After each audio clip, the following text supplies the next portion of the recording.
boats all tight. Steady.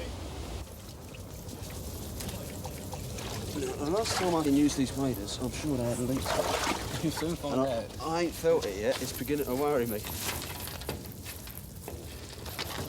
I've come to do the deal. Right, Yeah. suits me. I've written out what I call my version of a cell note, so I've never done it used to, so read it through. And there's a pen.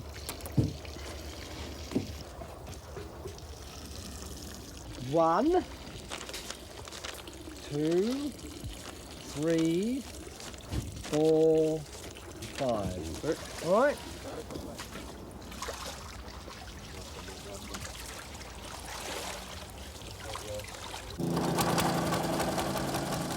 Just gonna try pumping now. See how much water we can move. There's still plenty of holes under the water line. Okay? And what we'll have to do is wait until it's pumping, and you'll be able to see where there's a bit of water coming in. Dive down there, put something behind it, a bit of old blanket or something, just to keep the water out while you're pumping. And then with a bit of luck, we'll get some lift out of it. If we ain't lucky, we won't.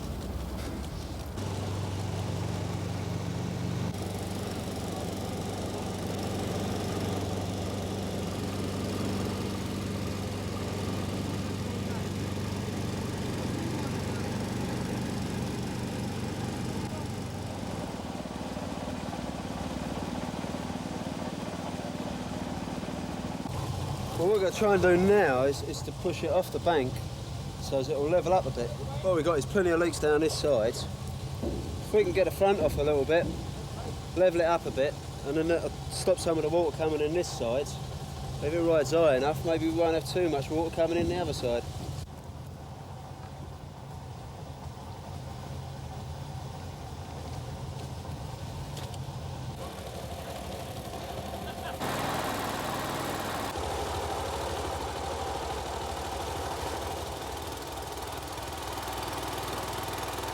That's all I want. Just a hulk of rotting timber and a bilge pump going 24 hours a day. Sound of heaven. Music to my ears. Oh, you're going to be able to manage on your own now? No. Chris and I have no track record in restoring boats, which means at every point we've got to prove ourselves. People believe we wouldn't raise this boat, and we have, but it's still only just floating. We've now got to get it into a dry dock to strengthen it, to get it back to London in one piece. And the guy who owns the dry dock won't let us in until we pay him a deposit of £1,000 because it believes it's going to fall to pieces. Sit over to your left, Tim, because there's a bit of current comes down. I hope, anyway, that Chris will refloat it and get it out, because if he doesn't, we've got a non-starter of a project, and I'm down the tube for £1,100 already. But that's the story of my life, backing projects, backing people who can do it. The boat is significant because it was the first boat owned and run by the Ovaltine company, named after their founder, Albert Wonder, and bastardised to English to mean Albert.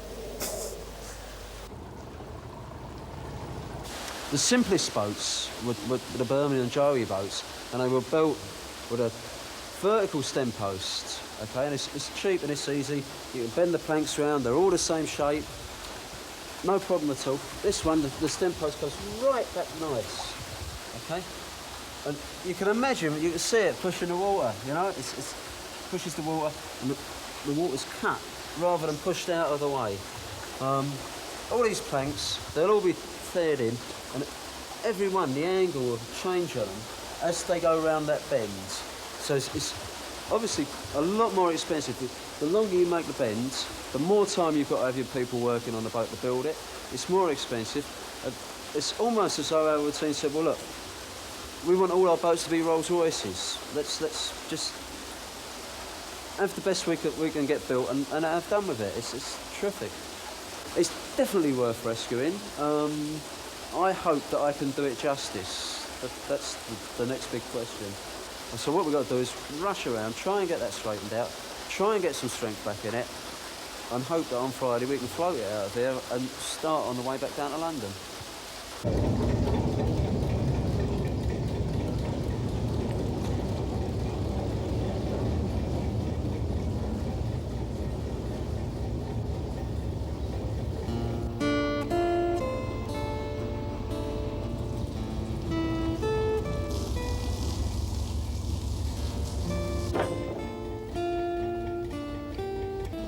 that a boat there?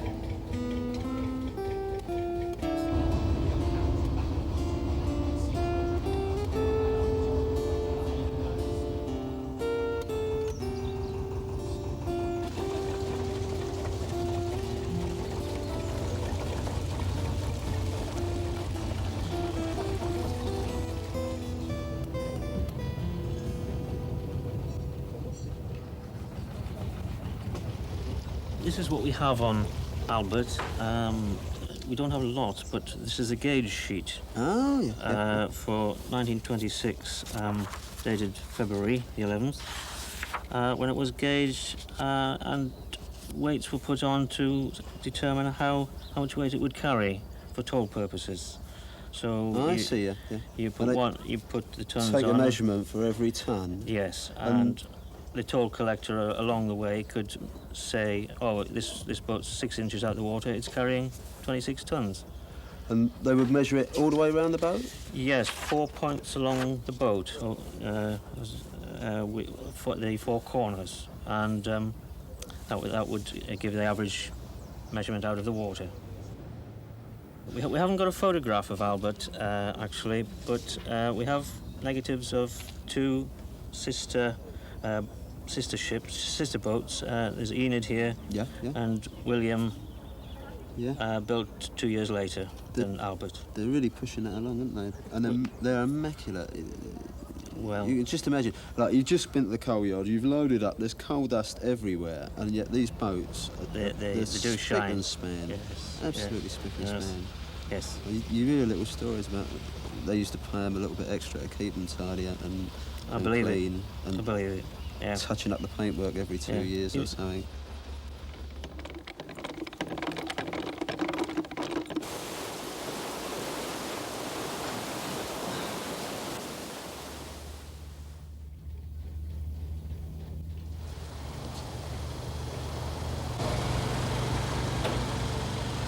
If you're going to run aground, golf course, you're going to run aground, you put a rock through the bottom or something like that, or you're going to get stuck, or you're going to come to a curve and there'll be a bridge around the corner or another boat or something like that. And it's only going to take one mistake and it will all be, like, on the bottom, you know what I mean?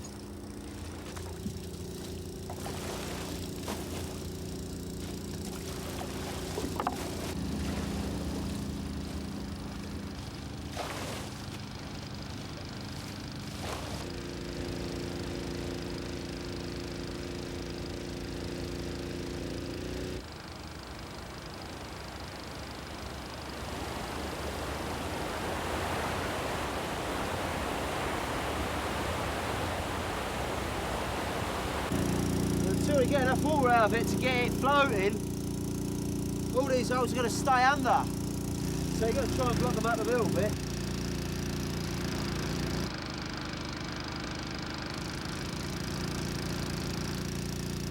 When we come to winch it out, that's really going to be the telling time, because we're going to winch it out sideways, okay? Nobody has done that in this part of the world since about 1956, okay? And it was actually another one of the Ovaltine boats came out at Walker Brothers, where it was built, 1956, to be repaired. They haven't done it since then, okay? When they used to do it, the boats were fairly good. Okay. And what we've got is something that's quite well out of guarantee. And we're going to try and winch it up sideways without breaking it, like, and it's going to be an education.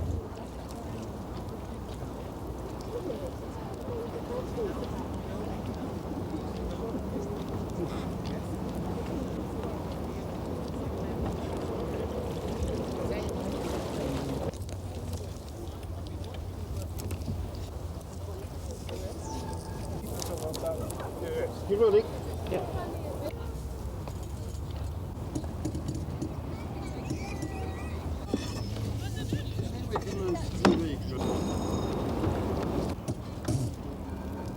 Inch by painful inch.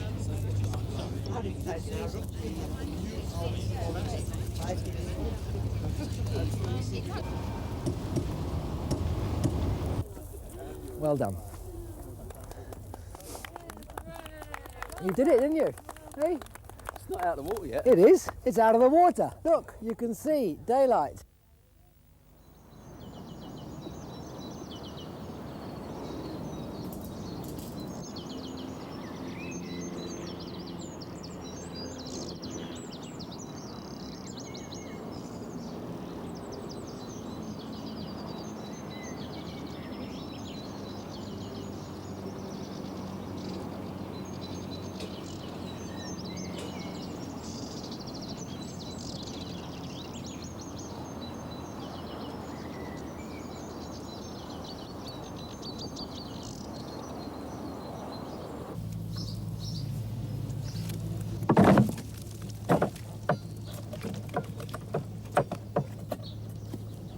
If there wasn't the challenge, I don't know whether I'd be doing it. It's lots of jobs. Jobs are nice while you're learning, and when you finish learning, they become a drag.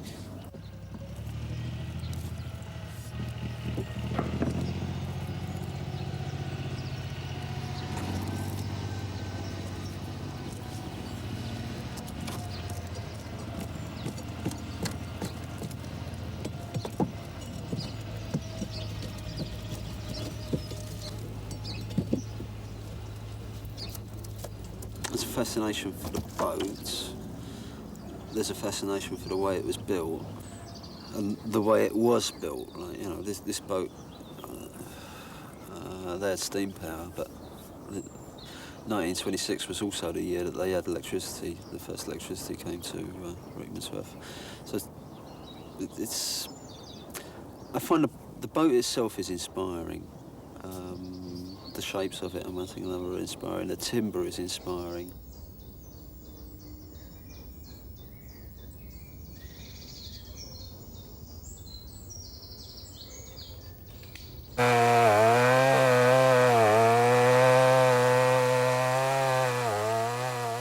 It was Chris's idea that we should use the oak trees blown down in the hurricane of '87 to make the planks for the boat.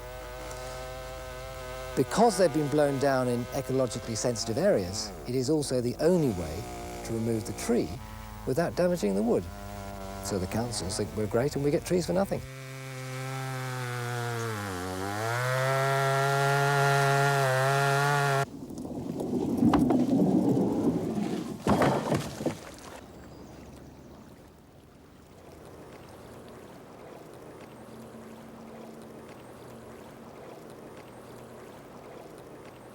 My own experience of helping Chris is that everything to do with this boat is a nightmare because of the weight.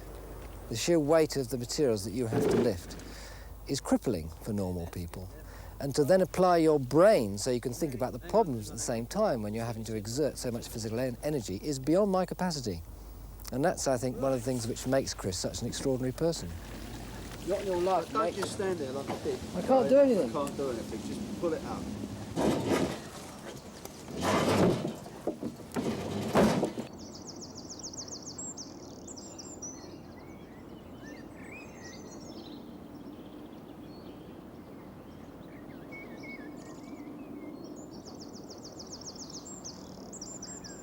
A plane, you sharpen up a plane and then you use it and you can tell as soon as it touches the wood, oh, that's nice. And that's a pleasure. And if you're working and the tools are blunt, it's not a pleasure then.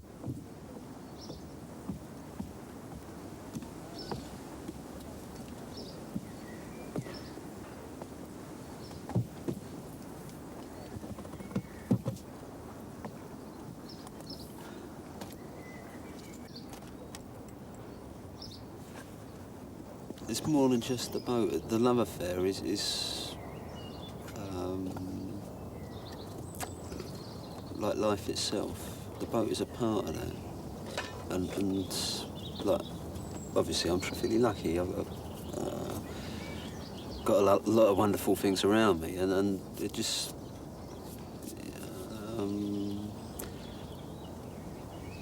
you try to keep that surrounding you. When we did the stem post, that's all done with an axe and with an adze. prior to steam, like the beams in the old buildings were worked with an X and an heads. You know, it's a bit slow going, but it's an effective tool.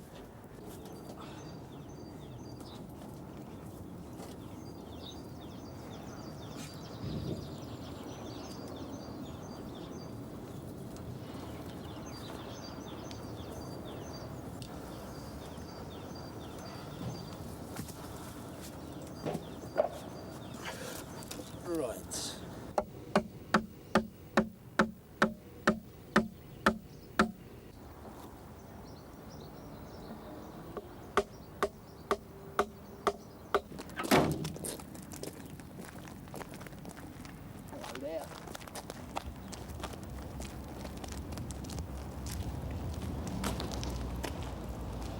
Sorry, I'm late. Hello, Chris. That's all right. No, wait a Busy minute. man. All right. Yeah, I'm trying to be busy. Yeah. It's, we'll get there one day. Well, if you were building Albert here in 1926, instead of rebuilding it in 1989, really this is where it would start, with the structure here. So Albert really would have started with the trees coming in here. Did they used to come in? Well, in here. Steam traction engine? Horses. Horses? Yeah. From about 1910. My uncle Harry W.H., he started off as a builder's merchant. He was a timber merchant, a builder's merchant, and coal and coke, and a boat builder. They were the four departments, and they survived and existed right up to 1988, when we ceased. So in 1931, the main flow of orders started, and in 1934. There was one order alone for 62 buses. Really? You're making a motorboat, aren't you? Yeah, yeah. Well, in 1936, and they turned out one a week here. And you're turning out one how long? 9 months? Yeah, 9 months, yeah. How many people was working here? 40. There were 40 people working here. Yeah, 40. Was that 40 on the boats or Yeah, 40? 40 on the boats. Really? Yeah. So that door over there, Oh, yeah. that's a relic of the past.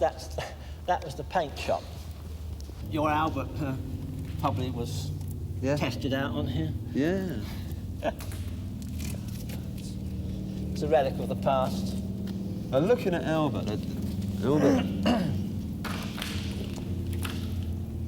whenever you look at it, there's always something, and you're sitting a little special bit on it, and a little something extra about it. Yeah. And when they built it, they must, well, you know, I mean, you're talking about launching a boat a week, of 40 people working. In 1936 they did that. Didn't do that in They must have had a lot of pride in what they were doing. Just out there was a cylinder, steam bending plant. Yeah. And it was powered by steam from the boiler, which was through there. So these planks came, and the men put them in the tube, closed the door, and the hot steam came and heated them, you see, dried them out, made them flexible. Yeah. And then they carried the planks on the shoulder into the boat dock there, fixed them on the side of the boat, being hot and flexible, they cramped them. Yeah. I mean, you haven't got that, have you? Well, I will need to steam them to put the ones on the front. So How are you going to do that? Well, what I'll end up doing is just steaming the front end of them that I need to bend, so I won't worry about steaming the rest of it. Yeah, so you agree you've got to get it flexible. Yes. Form it to the bow, haven't you? That's right, otherwise it would just crack.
I think the best has been watching the front come together, and it's been amazing. You put one plank up, and you think, oh, that looks marvellous.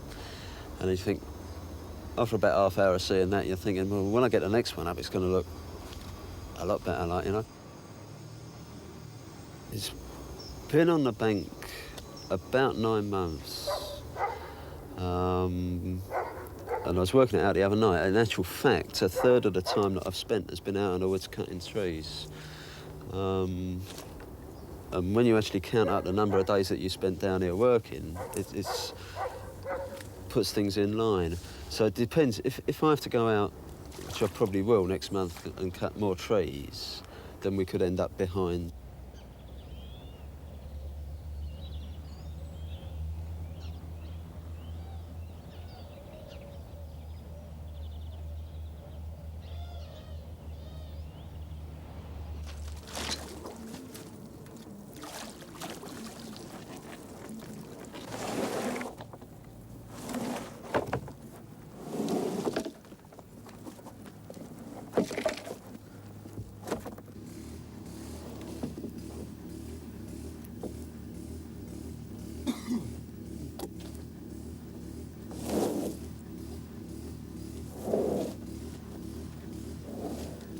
I don't know how I caught the back trouble, but I suppose it's to do with lifting, like, you know. It's the missus does reflexology, and every morning I get up in the morning, like, can hardly move, like, you know. And so I sit down in a chair, and she'd do reflexology on me. She'd like massage the feet, and it juiced me up for the day. I come down, do a day's work, and then go back, and by the time I got back, I was starting to stiffen up again, like, you know. And the next morning she'd do it again, like, you know. And it's amazing. It's cleared it. It seems to work very, very well on people with bad backs.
You have a good couple of weeks, and then like you have a couple of weeks and nothing happens. It's just like every bit of wood you want is at the bottom of the pile, and you know, you just can't see any difference in the boat. And then, like that, the next fortnight, and everything's happened. Like there's bits of plank here, and there's action there. It's come away feeling wonderful, you know.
We've got a small thing called a clamp in the way.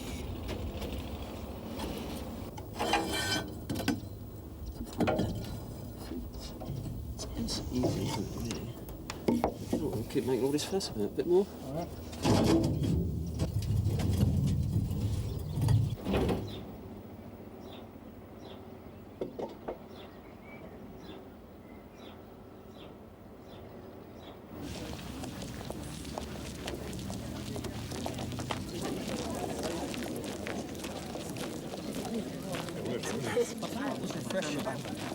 On the Chesterfield Canal, I actually talked to you.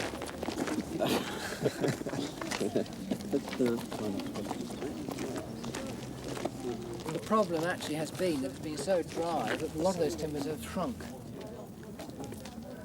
What has happened here is absolutely unique, because what you see is the work of just one man, not a massive team.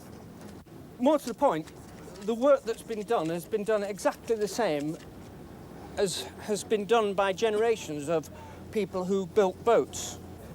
The tools and equipment are all the same as you would have found in a boat building yard a century ago.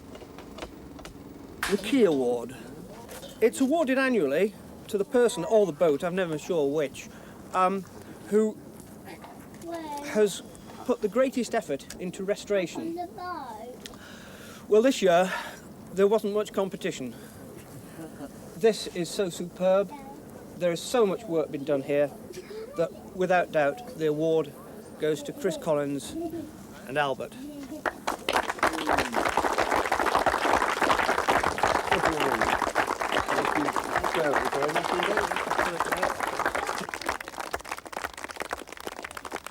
Comes down to me to say something now, I suppose. I'll keep it brief.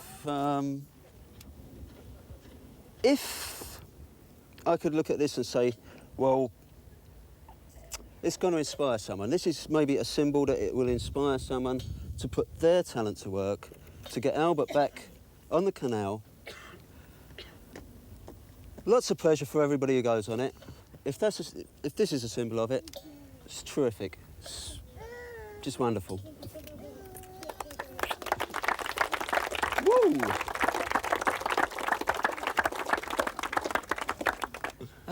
Right, well, Chris and I would really very much like it if the grandson of the founder of Ovaltine, the chairman of Ovaltine today, Dr. Albert Wander, would step forward and rename the boat.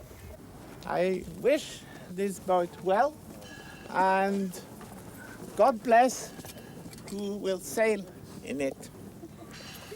That's it, right. Shall I help you get it off? Hey!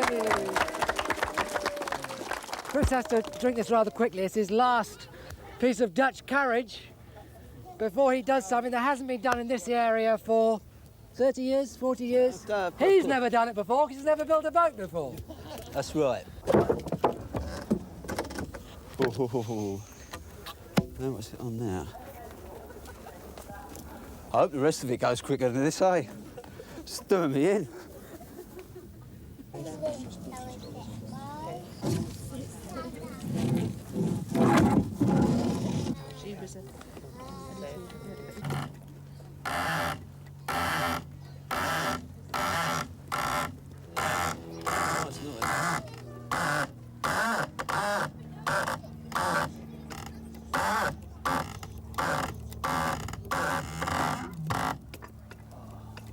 Nearly. Just lift it up. Lift it back into the jacket. Yeah?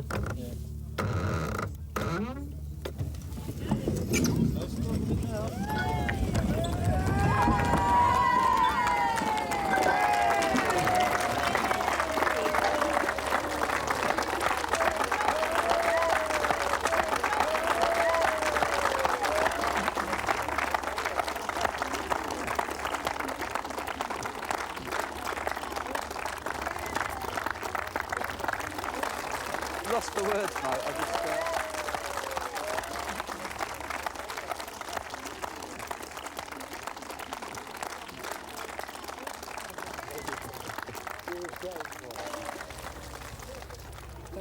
All we really want to know now is it filling up with water?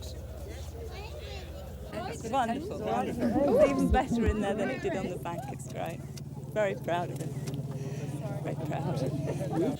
That's fantastic. Well, I'm so pleased. But you're still floating. Yes. yeah, it's quite good. That it's done 3 minutes and it's still afloat. I'm so glad we came. It's absolutely fantastic. Yeah, It's, it really was. moderately reasonable, like, That you was know. laugh or cry. Well, I would have cried if it went wrong, I know that. Yeah.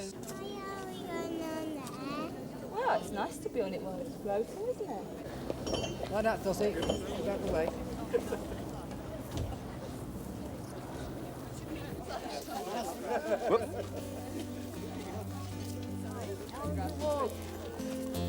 I think what is amazing about what Chris has achieved is that he's done it by himself and learnt as he's gone and worked at every point and applied his intellect at every point to create something of a superb standard.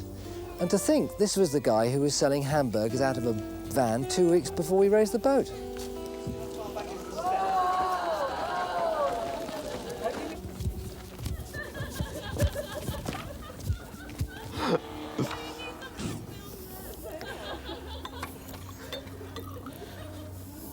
They missed the drop, chaps, they missed the drop.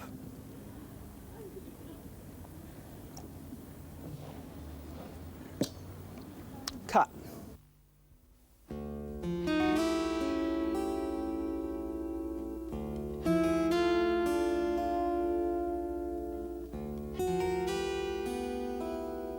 If we hadn't have got there within a week or 2 weeks, it would have been taken onto the bank and broken up.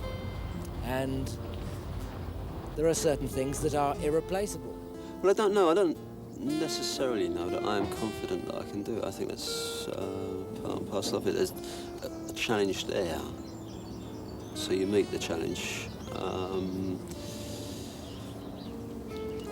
If there wasn't the challenge, I don't know whether I'd be doing it.